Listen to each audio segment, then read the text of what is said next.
बिस्मिल्लाहिर्रहमानिर्रहीम। Welcome to PK legal. आज का हमारा मौजू बड़ा अहम है। पाकिस्तान में अदलिया की हायरार्की या अदलिया की फॉर्मेशन। हमारे यहाँ पे सबसे जो हाईएस्ट कोर्ट है हर तरह के कवानीन के लिए वो सुप्रीम कोर्ट है, और सबसे लोएस्ट कोर्ट जो है सिविल और क्रिमिनल की वो सिविल जज होता है। सबसे लोएस्ट कोर्ट है लोगों के हकूक़ के बारे में, जो मसाइल पैदा होते हैं प्रॉपर्टियों के बारे में, वो सिविल जज सबसे पहले उसको सुनता है। और इसी तरह क्रिमिनल लॉ में जो क्रिमिनल केसेस हैं वो उस लोएस्ट कोर्ट मजिस्ट्रेट की है। सिविल कोर्ट में सबसे पहले लोगों को जो परेशानियाँ, जो उनके राइट्स इन्फ्रिंज होते हैं या दूसरे मसाइल होते हैं, वो सिविल जज के पास जाकर अपना केस फाइल करते हैं। उसे हम दावा या प्लेंट कहते हैं। फिर वो सिविल जज साहब बुलाते हैं मुद्दा लायक को या डिफेंडेंट को, और वो अपना वर्जन देता है और इस तरह केस चलता है। अगर तो सिविल कोर्ट में ही मामला सेटल हो जाए तो वहीं पे ख़त्म हो जाता है, नहीं तो सिविल कोर्ट के बाद वही मामला आगे उससे जो हाईएस्ट, उसके बाद जो बड़ी कोर्ट है वो है सेशन कोर्ट। या उसको जब सिविल मामला सुनते हैं, सेशन जज के पास दोनों इख्तियारात होते हैं, सिविल के भी और क्रिमिनल के भी। तो जब वो सिविल केसेस की अपीलें सुनते हैं या कुछ सिविल केसेस को डायरेक्ट उनके पास जो आते हैं ऑर्डर 37 के दावा या जज या दूसरे, तो वो डिस्ट्रिक्ट कोर्ट कहलाती हैं और वो सेशन जज उस वक्त डिस्ट्रिक्ट जज होता है। लेकिन यही जब क्रिमिनल मजिस्ट्रेट के फैसलों के खिलाफ अपीलें या निगरानी उसके पास आएंगी तो वो क्रिमिनल केसेस सुनेगा, तो वो सेशन जज होगा। अब इनके ऊपर, सेशन जज के ऊपर, डिस्ट्रिक्ट जज के ऊपर है हाई कोर्ट।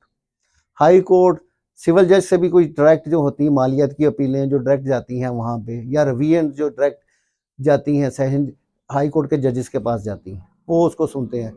इसी तरह जो भी हुकूमत के खिलाफ, हुकूमत या कोई सरकारी महकमा किसी के राइट्स को इन्फ्रिंज करता है, तो उसके खिलाफ जो रिटें हैं, लोग अपना इंसाफ लेने के लिए डायरेक्ट हाई कोर्ट में जाते हैं और वहाँ पर रिट करते हैं कि जनाब हमारे ये हकूक़ फ़लाँ महकमे ने या हुकूमत ने इन्फ्रिंज किए हैं, ये तोड़े हैं या हमें इससे नुकसान हुआ है, तो इसके खिलाफ उसको ऑर्डर पास किया जाए, रिट पास की जाए कि वो हमारे साथ ऐसा सलूक ना करे या हमारे राइट्स वापस करे। और हाई कोर्ट की जो अपीलें हैं हाई कोर्ट के ख़िलाफ़, वो जाएंगी सीधी सुप्रीम कोर्ट में।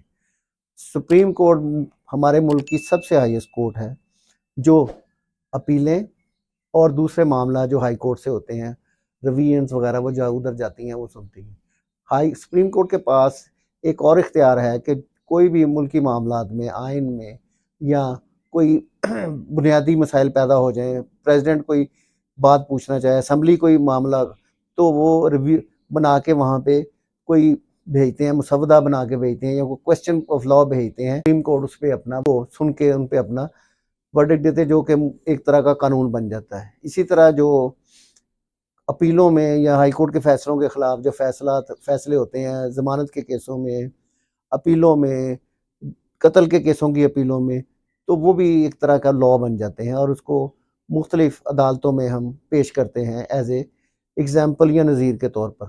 और उन केसों को, उनकी जो होती है, उनकी पैरवी करना, उनको सुनना, उनके मानना, वो लोअर कोर्ट पे कानूनन और आइन के में लिखा गया है कि वो मस्ट है कि वो उसको सुने और उसका करें। अब हम इस पे आते हैं। इसी तरह जो शरई मामलात को पैदा हो जाए, उसमें कोई परेशानी हो, तो फेडरल शरीयत कोर्ट भी है पाकिस्तान में, जो उस मामले में सूद का मामला हो, कोई हदूद के केसेस के खिलाफ अपीलें हों, वो जाएँ तो वो भी सीधी फेडरल शरीयत कोर्ट में जाएंगे हाई कोर्ट के बाद। अब हम आते हैं कि हमारे मुल्क में कैसे कानून शुरू हुआ। अब सबसे पहले तो ये है कि हमारे रहमतुल्लाह आलमीन नबी करीम सल्लल्लाहु अलैहि वसल्लम के ज़माने में एक फ़ातिमा नामी अमीर ख़ातून के ख़िलाफ़ चोरी का केस बना, तो उसका केस जनाब के पास आया, तो जनाब ने उसे इस्लामिक लॉ के मुताबिक सज़ा सुनाई हाथ काटने की। तो लोग उसकी सिफारिशों के लिए आ गए कि जनाब ये बड़ी फैमिली की है तो इसको ऐसे ना करें, इससे ये कोई नुकसान हो जाएगा, कुछ हो जाएगा।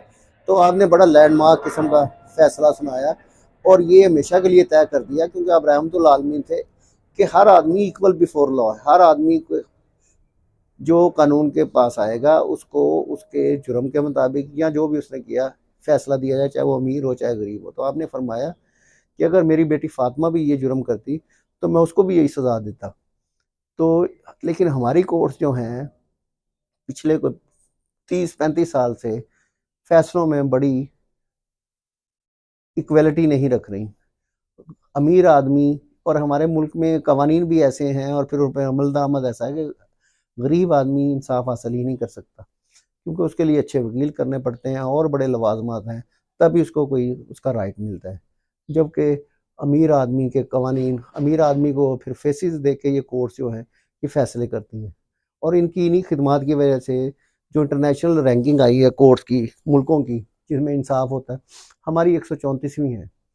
और इन्हीं उनकी खिदमत हमारे जो है, और हमारे जो हाई कोर्ट के और सुप्रीम कोर्ट के जजेस हैं ना, उनकी उनसे भी कोई 10-10 फुट आगे है, लेकिन ना तो वो कोई काम करते हैं, और जब इस्टेब्लिशमेंट या ताकतवर आदमी कोई उनको कहता है या तो उसके मुताबिक फ़ैसले करते हैं।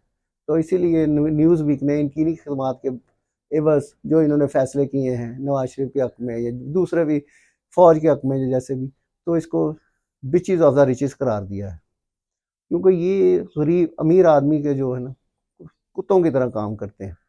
तो मेरी सबमिशन ये है कि ये चंद रोज़ा ज़िंदगी है, और ये बड़ा बहुत बड़ा ये मनसब अता करता है अल्लाह ताला। तो यहाँ पे नहीं रहना, हर आदमी ने जाके जवाब देना है। जैसे हमारे मौजूदा चीफ जस्टिस साहब हैं, इनकी मिसेज़ के ख़िलाफ़ जब इंग्लैंड में फ्लैट्स का केस आया, तो बाकी जजेस ने इनका साथ दिया और इनको करार दिया कि नहीं जी, हाई चीफ जस्टिस के खिलाफ या सॉरी सुप्रीम कोर्ट के जज के खिलाफ नहीं ये केस सुना जा सकता। तो ये भी बड़े मासूमियत से फरमाया इन्होंने कि जनाब मैं अपनी बीवी का ज़िम्मेदार नहीं हूँ।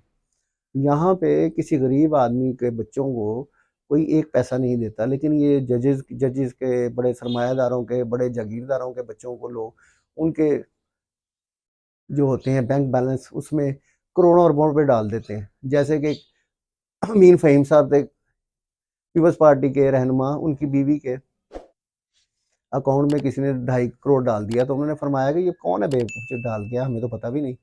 इसी तरह दूसरे जो हैं उनके ये जस्टिस ईसा फ़ाइज़ साहब की बीवी ने बना लिए हैं फ्लैट्स, इसी तरह दूसरे ताकतवर लोगों के ने बना लिए। तो मेरी सबमिशन ये है कि ये अभी भी वक्त है कि ये हमारी अदलिया समझ जाए और कानून और आइन के मुताबिक फ़ैसले करे, क्योंकि हर आदमी आइन के मुताबिक और कानून के मुताबिक इक्वल है। इसको सिर्फ लिखा हुआ ही ना हो, इसको साबित भी करें। तो खुश रहें, आबाद रहें और अपने प्यारों का ख्याल रहें और हमारे साथ जुड़े रहें।